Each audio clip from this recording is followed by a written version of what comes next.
Hey, my name is Kenya Cummings, and I am one of the wonderful members of the leadership team of Black Minimalists. I am going to be leading a chat today around minimalism and spirituality, but I'm going to wait a couple minutes for folks to trickle on into the chat. So if you're just joining us, hey, my name's Kenya. We are going to be chatting about minimalism and spirituality, but I'm going to wait for some folks to join and give myself a chance to share the live. Hey!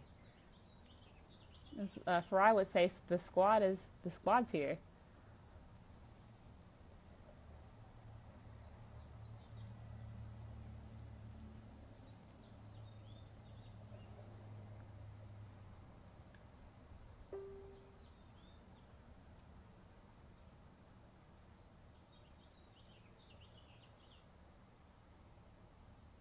Hey.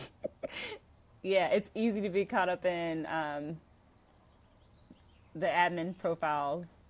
I'm so glad that you're in the streaming with us, Yolanda, and that you're up and moving post vacation.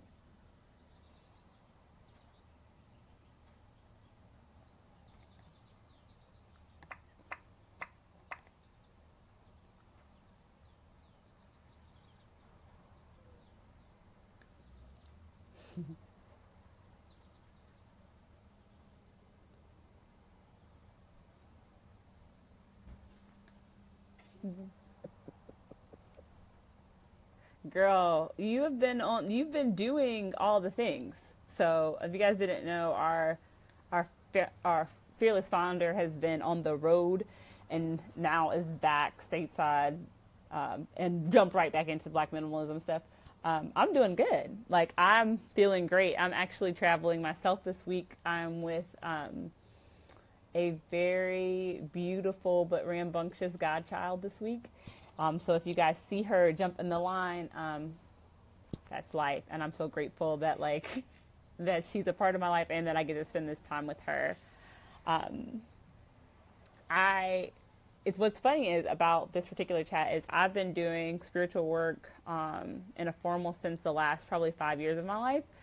And since joining Black Minimalists and Leadership, I've realized so many parallels to spirituality and minimalism. And so I wanted a chance to talk about that. Sometimes you'll hear our founder talk about that spirituality is, like, minimalism for her is her spirituality or its expression. And so I want to take some time just to define a couple of terms. I feel like people use language to mean different things, and I want to make sure that I'm clear as I'm speaking. So number one, for us, minimalism is really about intentional living, and it's not about an aesthetic, but rather like living in line with your values. And for us, that means living with less. Our organization, our group, Black Minimalists, is really about telling the narrative and stories of Black folks who've chosen to live with less, and who are creating intentional community through this intentional style of living. Spirituality, though, for me, the way that I'm going to be looking at it is about being concerned with the human spirit, as opposed to like our thinking brains or the physical world, but like that thing that's hard for science to explain, right? And the endeavors in that. And I mean in an active sense of doing that, not just a passive thought. So like people who are actively engaged in spiritual work. And so also when thinking about this business of spirituality, I want to talk for just a second about religion, because I think people think them to mean the same thing or think they're incompatible. And so I want to let you know that, like, if you ascribe to a religion, this is not a conversation outside of that space. People can both be religious and spiritual. And so I'm just wondering, since we have so many folks in the chat, like, what do you all think about spirituality? Like, what's your definition, or how do you engage it? So let's start with, what's your definition of spirituality? So we can begin to draw some parallels to minimalism. So I know y'all in there. I can see you. That's the great thing about live chat. You can see who's in the chat. So I know almost all of you: Brandy, Robert, Sharonda, Brendan, Yolanda, Crystal. Tell me what you think spirituality is. Or don't make me ask my beautiful godchild because she's looking at me. What's spirituality, Kira? You don't know? Does it have to do with your spirit? You think so? Yeah, she said it has to do with your spirit. Ooh, I love that, Crystal. It's the practice. She says we were born a spirit as a spirit, so spirituality is the practice of remembering. Brandy says it's a great question, and Yolanda says it's accessing your authentic self. And I definitely agree with Crystal and Yolanda. It's this process of remembering and this process of being true and figuring out what resonates with you. On my drive to Ohio, I was talking to a friend about that adulthood and spirituality have a lot in common, in that it's this journey of figuring out what's healthy or what's best for you, and like making life decisions based on that. So spirituality, for a lot of us, our journey changes. It's this process of remembering who we are, but also the ways in which we connect to ourselves changes. And what I feel like is so powerful about my journey with minimalism is that my journey with minimalism started with my spirituality. I started cutting out things that didn't harp on me remembering who I was, or weren't connected to my authentic self. And because I grew up in a Christian tradition, for me that process was called decolonizing. So taking away what, honestly, if I'm honest, like white people thought to be a way of being spiritual, or thought a way to be religious, and like figuring out what my ancestors and what my elders were doing, religious or spiritually, and trying to connect to those spaces. And also like reading things outside of what people say you should be reading. Grew up in a traditionally Christian household, but I started reading other sacred texts and experiencing spirit in other ways, and realized like, hey, there's so much available to us. And like the process of spirituality for me became this process of like taking the meat and eating the bones, which I feel like is a minimalist go-to. Like minimalists only pack what they need. Like we're only taking what we need. It doesn't mean that we aren't exposed to other things. It doesn't mean that we won't choose to be in company of people who choose to do other things. But it means like we are taking the things that feed and give meaning to us. And I feel like that is a way that can lend really neatly into your spirituality. How, like, if we're born a spirit and spirituality is the practice of remembering, then getting rid of things that don't ring true to our memory is really important. I'm also curious for people like about the language of spirituality. I think Black Minimalists is really about being able to tell the story of people from the diaspora, so Black people. But I think when people think about Black people, there's only one narrative around our spirituality that's told, particularly in the United States. And that's not true. I mean, Black folks experience spirituality or their spirit, this process of remembering in all different kinds of ways. And so I'm wondering, like, what are the myths around spirituality for Black folks? I can tell you for like the myths around spirituality and being a minimalist is a lot of folks believe that if you become a minimalist, like, so a lot of people ask me if I was still a Christian, like, or do you still ascribe to Christian thoughts, or do you still ascribe to the things that were a part of you before getting rid of all of these other things? And although I have taken a lot of time and energy to decolonize my religious practice and my spiritual thoughts, I very much still, certain things very much still like resonate with my being. Like certain things will always be a part of the narrative that have been my life. So I'm wondering, like, what are the myths? I know people think all of us are Christians, that you can find answers in self-help books, or that you can find the answers anywhere. I think that's right, Crystal. I think a lot of people think that to be spiritual means to pick up a book.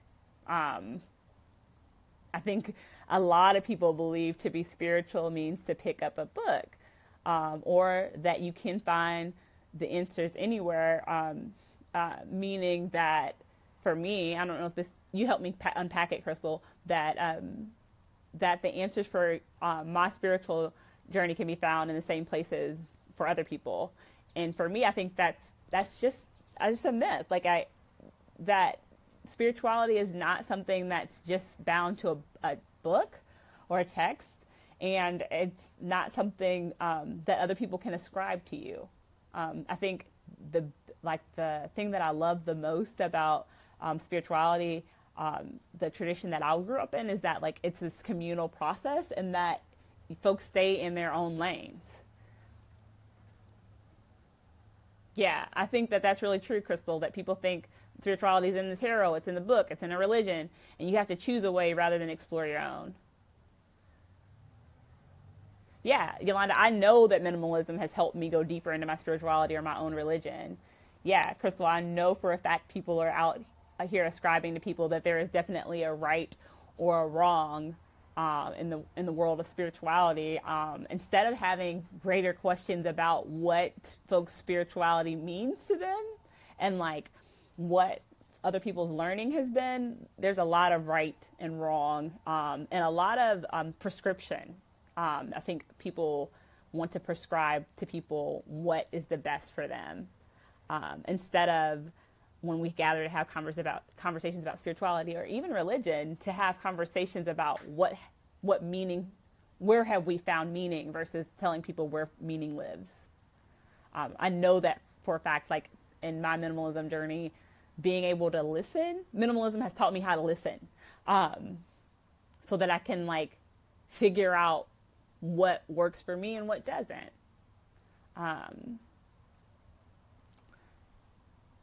And I think like if there's nothing else that we take in the process of figuring out our spirituality, figuring out a litmus test for us is one. So Crystal used the language of right and wrong as a myth, but I also think right and wrong, not right and wrong, but like what resonates and what doesn't is a great like space for spirituality, to be asking those questions and to realize that what brings meaning and power for you might not speak to another person, and that it is a journey onto yourself. It's a journey onto yourself, but it's also a journey that you can do in community. That's what I love about spirituality and minimalism, is that there is this individual aspect and a communal aspect. And that for me, my life is off if I don't have both.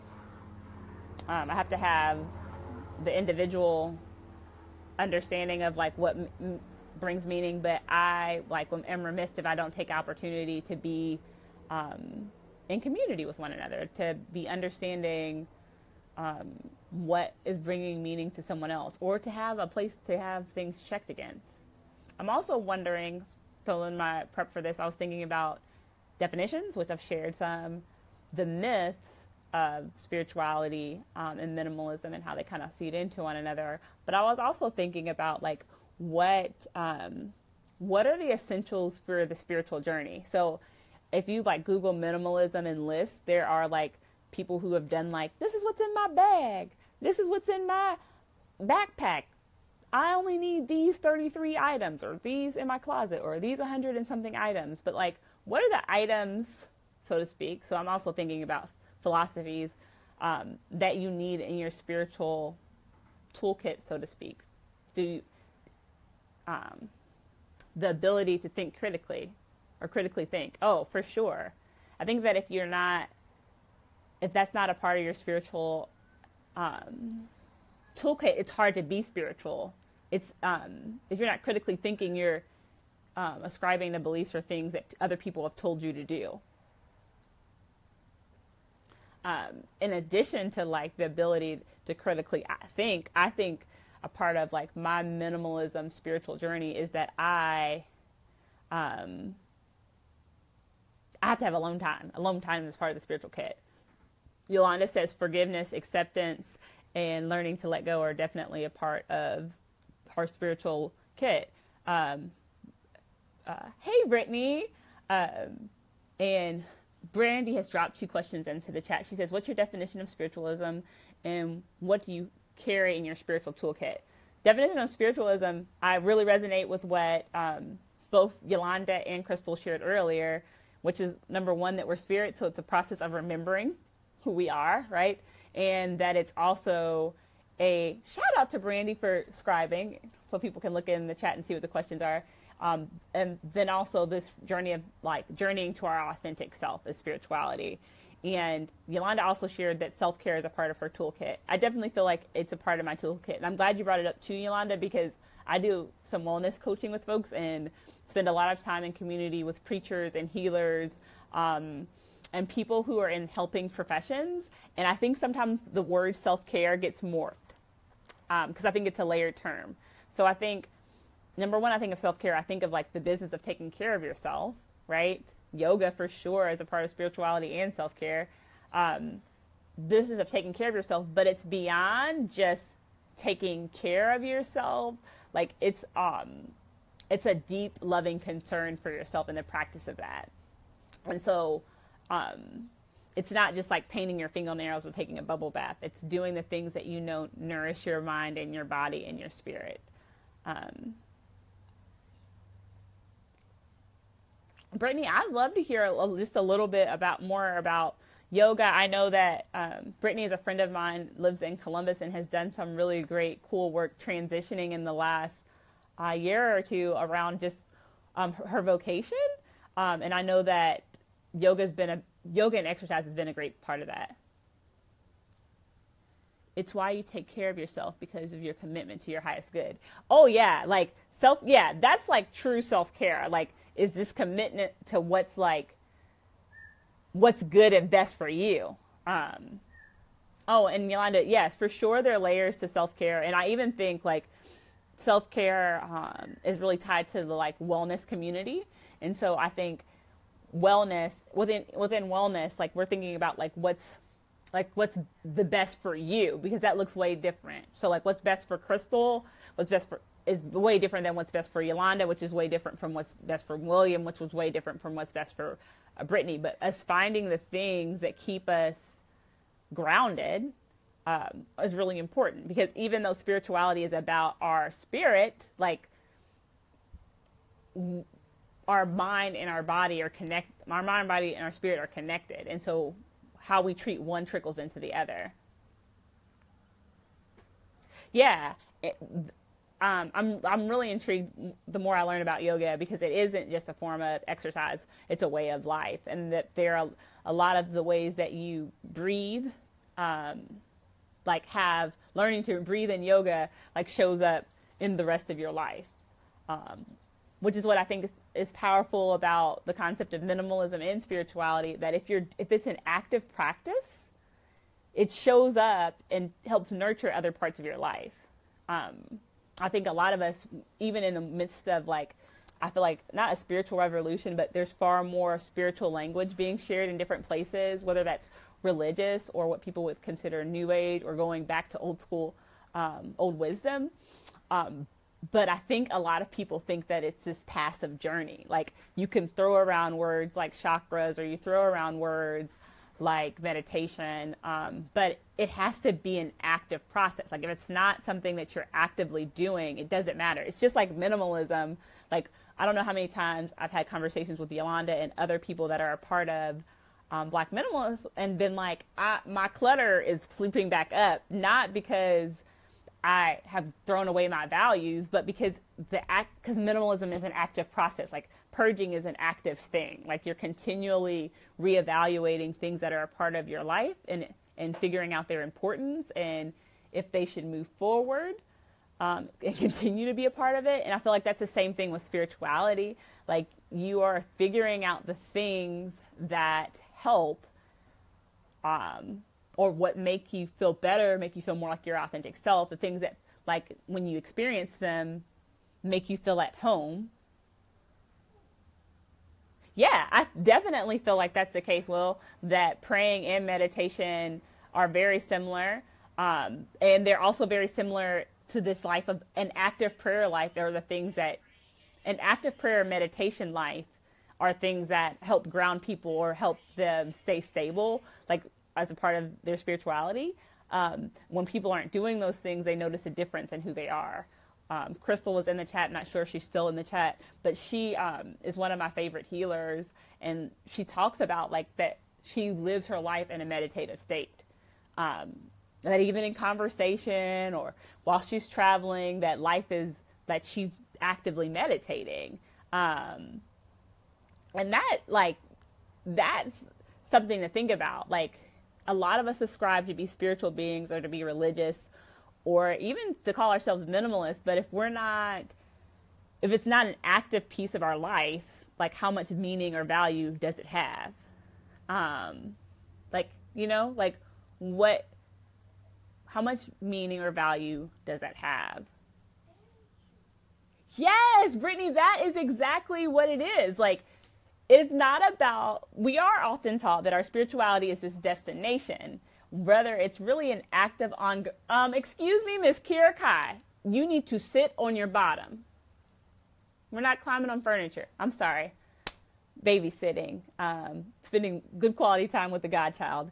Hey, Colby, I'm doing well. We're just talking about the reality that spirituality is not a destination, but rather it's this ongoing journey. Yeah, y'all know, y'all saw that like black auntie come out of me. But it's true. Like, we're taught it, and it doesn't serve us to think, it does not serve us to think that spirituality is a destination. Same thing with minimalism. I think a lot of people think they're done once they purge some things, or once they've gotten clear with their, like, what their values are. You're not done. Like, you're not done. It's an ongoing journey. And that's like, those are parallels with minimalism and spirituality that I just adore. And so like when our founder Yolanda says stuff like, minimalism is this spiritual journey for me, I understand what she's saying, because she has to build in self-care. She has to be thinking about like reevaluating the process. And she has to also be mindful of what brings meaning and what doesn't. I hate in some ways that minimalism is a word, because there are a lot of myths and foolishness that gets attached to it. But the reality is it's an ongoing journey. I'm wondering what else is bubbling in y'all's heads as like just around the general conversation of spirituality. I'm really blessed in that I come from this Christian household, I have this Christian lineage, but I've also been fortunate to study a lot of different spiritual practices, and also just be in a lot of different spiritual and religious spaces. So if there are questions even around that, I've had some people recently ask me about compatibility of minimalism and other things. Brittany says, so would you say minimalism is a movement? I mean, yes and no. I think honestly that there is a growing base of folks who ascribe to living with less. Yes. It's all of that, a journey, a process, and it's all of those things. So minimalism is, I think, a movement for sure. I think people are joining and thinking through, like, what does it mean to be a minimalist? How can I live with less? Actually, like, in, like, some of the leadership of Black minimalists would say, like, this is the process of getting free. And so, like, we do see a lot of our work around, like, Black minimalism as this Black liberation movement. But I also think that in the process of remembering who we are, we're realizing we don't need as much stuff. Like, we don't need as much stuff. How will that change society? Well, I think for one, like, the movement of minimalism, particularly in Black communities, we're going to, in American culture, is seeing a slope in capitalism, and also seeing a slope in the way that we do family. So I know a lot of people, particularly in the last election cycle, were really concerned about the family. But I think minimalism will have this way of allowing people to reconnect with their family, reconnect to the things that have meaning and value. I even see it being, like, in spiritual spaces, in, like, physical communities, being a way to, like, regenerate that. Because if you're not so busy pursuing things that don't have meaning and value, you have time and energy to pursue other things. Question: how do you communicate the definition with that to those who want to hear the word and go into the poverty mindset? Oh my goodness, this is a thing. People get, the second that you use the language of minimalism, people ascribe to think that you, number one, that you're like a poverty aesthetic, or that the living with less is a mindset, like that you no longer want abundance, or you no longer want good things in your life because you've decided to like use the language of minimalism or become a minimalism. Oh yeah, Crystal, for sure. I definitely think it's about investing in full experiences. It's been a way of life, but for many, they just don't know. Oh, I think a lot of people have no idea that people are like that by picking up the moniker of minimalist, or in particular for this conversation, Black minimalist, that it's about experiences, or it's about having a fullness in our lives. Like, even though we say living with less, we mean living with less physical things maybe, but being full of really great things.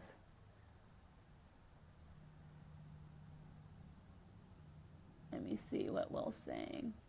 Oh yeah, I think Will says, I think you're right. It is a way of life. And look at holidays and celebrations. It was family and friends based, but now it's become a consumption based ordeal, and people get ugly and hateful. Oh, for sure. Will can speak a lot to that because he used to work in retail. And I think that's like religion and spirituality is the same thing. Some of the things that we hold to be really important have now become a capitalist endeavor. I think that is the work of capitalism, the equation, Yolanda. But I also think, I think it's like, this is why Black minimalism is so important. Like the organization, the website, the stories that we've told, Simply Black, our ebook, is it's telling these stories, letting people know like there's another narrative. Because, and I mean this not to be disrespectful to the folks that produced the minimalism documentary. I think the minimalists do great work, but if you're watching it, you may think like, wow, these really rich people gave up money, like gave up spending to do this thing, like to live simple, to look like they're poor. And you won't understand that minimalism, to quote Crystal, really is this act of power. It's choosing to invest rather than spend. Like, and it's just a conversation I think you continue to have with people. And for me, it's one of those conversations I have to like broach. It's one of the reasons why sometimes I don't use the language of minimalism. Oh, you're right, Brittany, in saying that it's not everyone's story. And what's interesting to me about just minimalism in general, like people who in a lot of ways have decided that they're not going to allow what general society deems as success to be their markers. So like I have a lot of friends who I know don't make a lot of money, so they actually are living in what people would textbook poverty, but live well, right? And are minimalists, and that's fine. Like minimalism everyone's story is different.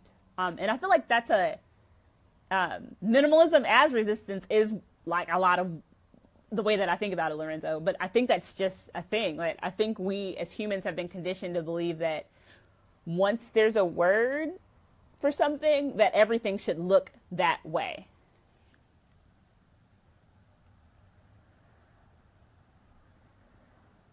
Yeah, Crystal, you're right that the process of like decolonizing your thoughts and even minimalism is a process for yourself. So,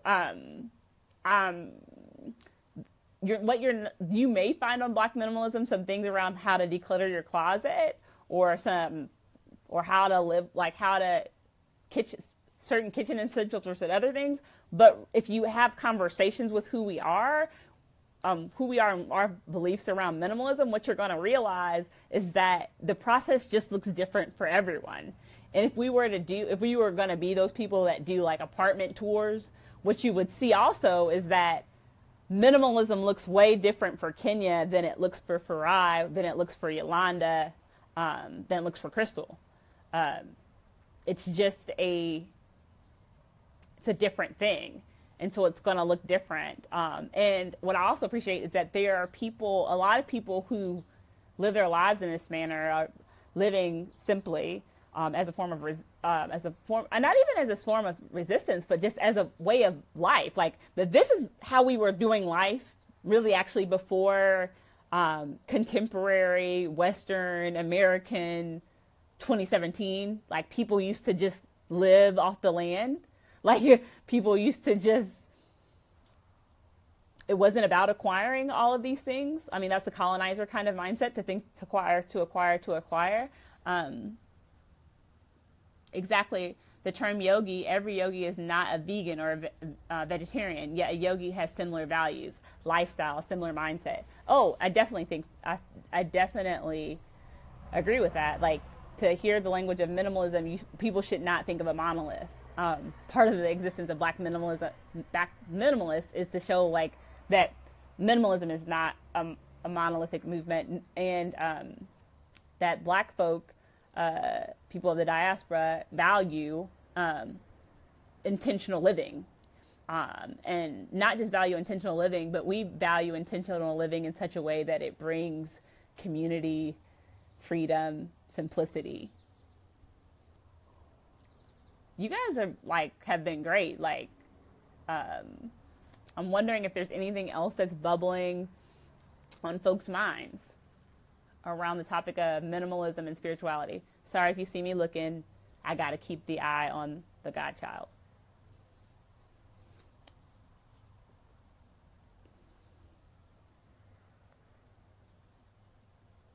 I'm wondering how you guys, for me, what inspired me to do this particular chat.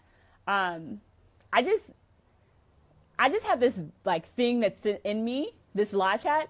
There's this thing that's in me that I believe that spirituality is supposed to be accessible to all people. And from the very beginning of us launching Black Minimalists in its current endeavor, I wanted to be able to bring spirituality in as a conversation. And so our fearless founder and leader, Yolanda, has been holding it down in the chat world, the live chat world. And when given an opportunity to give her a reprieve and to think about how do we just expand our messaging to folks, I volunteered to do a chat on spirituality and minimalism. And I mean, this has been great. I so appreciate all of the folks who have been sharing and thinking through minimalism and spirituality. Yes, it's supposed to be accessible to all people.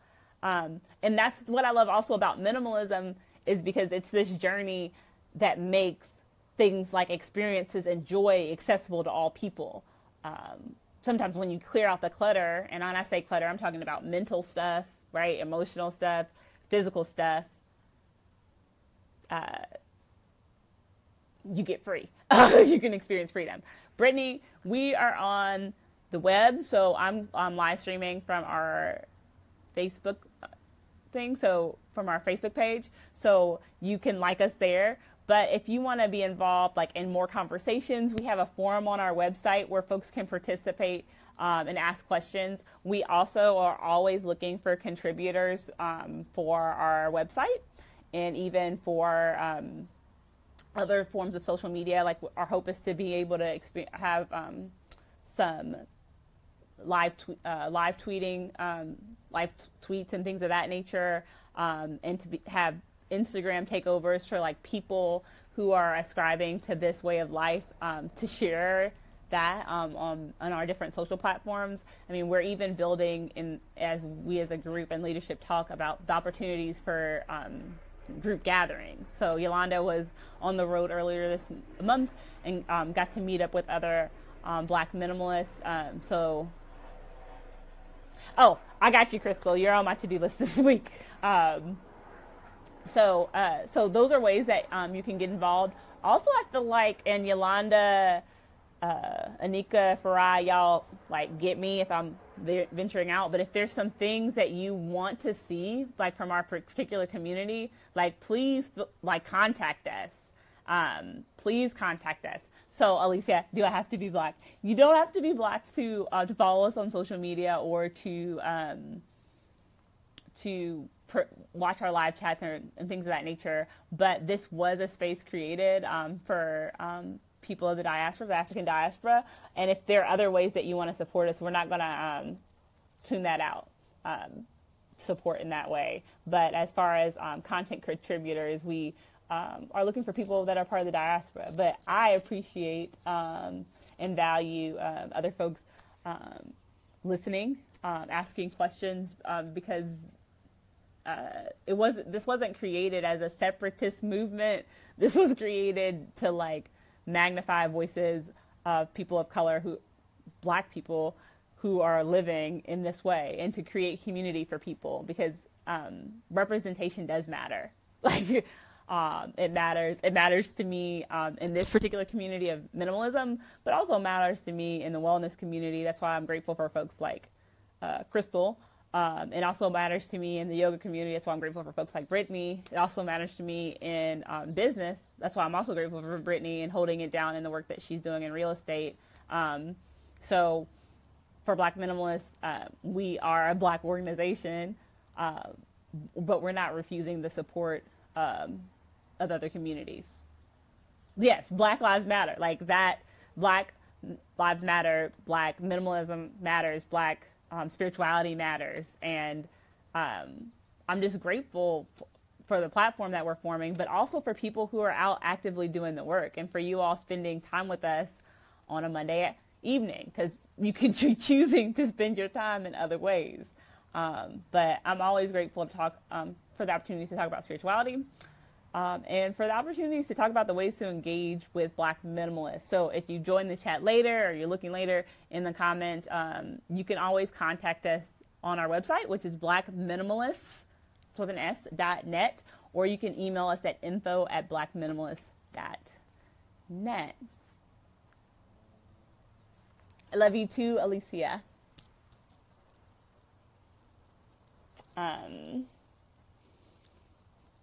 Y'all, live streaming is weird. I mean, it's good, but it's weird because I can see everything that's going on with my phone, but I can also see y'all's comments.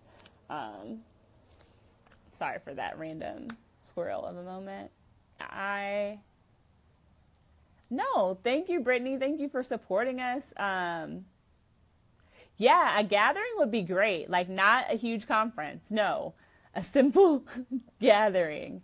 It is distracting, Brittany, to have things flashing across your screen. It's also great because people in our and my leadership team have like let me know that the chat's going well, which like also is great. Like, I really do hope you guys stop by our website or our Instagram or any of that stuff, because like we believe in affirmation in our community. So if nothing else, some of the stories, you should walk away feeling affirmed. Yeah, I think people really do want to know what intentional living looks like. And so I think we as a team are still strategizing like how to tell that in a way that's narrative and not prescriptive, right? Because what I don't want for us to be is a group that is prescribing a way of life to people, but rather lifting narratives. So I know for like, I can share it just briefly, like tying my spirituality and my minimalist journey together, like what my intentional living looks like is making decisions every day, and filtering through like what I feel like are my top 3 values. I have my top 3 values written down several places, and like I'm always consistently trying to filter my life through those things. Even with tonight, like I'm like, if you watch me, I keep looking at the clock, not because I don't like being with you all, but because I am intentional about the way that I live my life. And this week is about my godchild. And although I have other responsibilities and things that are important, she trumps. she trumps a lot of other things. So if you are watching this and you are curious about what intentional living looks like, and seeing that in a visual format or otherwise would sound really interesting to you, let us know in the ways that you'd like to see it. We've been toying around with capturing day in the lives or short biographical or narrative sketches from different Black minimalists, and weaving those stories together so that people can see them in a visual format. But we're open to ideas, but we're also open to laborers, to people contributing to this work in ways that they find meaningful. So don't be afraid to email us, info@blackminimalists.net, because this like the organization wasn't built for our sake. Like, the organization was built for this budding community of folks trying to figure out what intentional living looks like and what community looks like and what freedom looks like. And how do we support one another, but also encourage others to find their journey.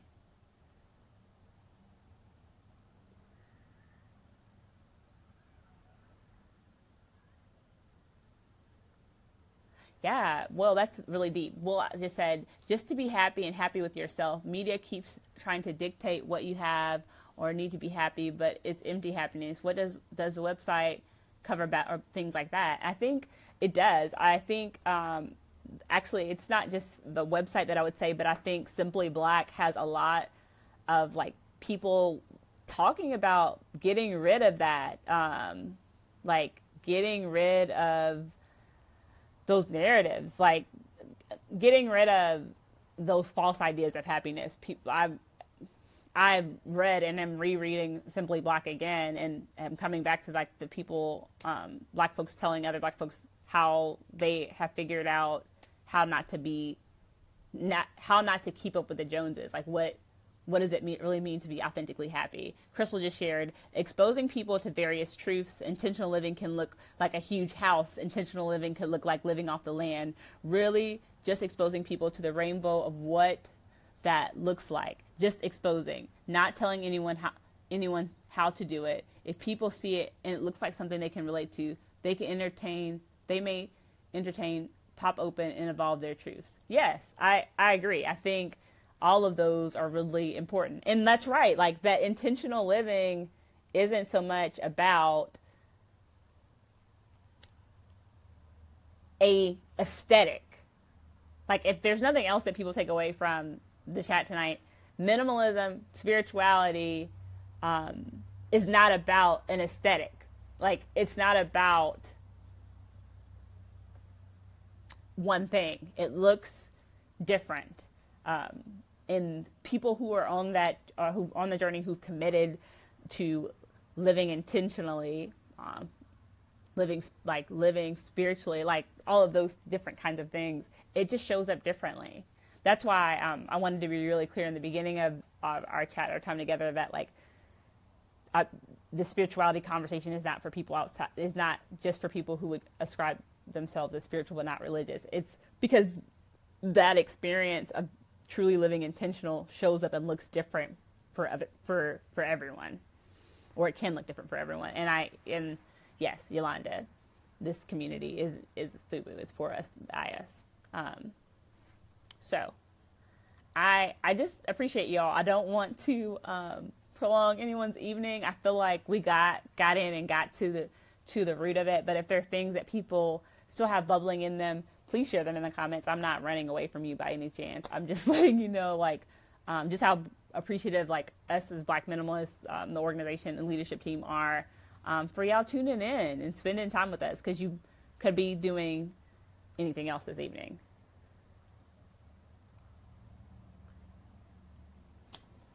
Well, I'm not seeing anything else bubble in the chat. Like I said, we're grateful for you all. Thank you. Yes, this was a lot of fun, Yolanda.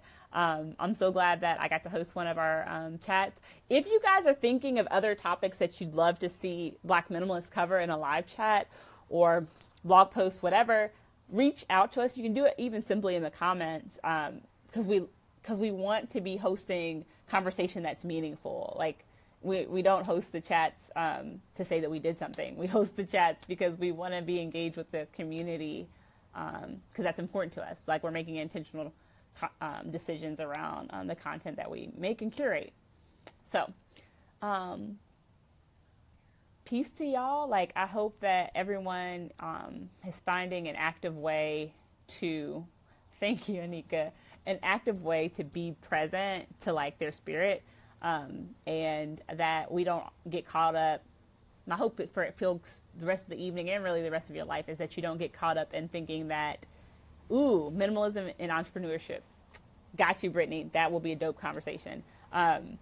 You don't get caught up in thinking that your life should look a certain way, but rather that you lean in deeply and think about the things that matter to you and how you can honor those things, people, beings, in a way that's truly authentic for you, and in a way that brings life and joy to you.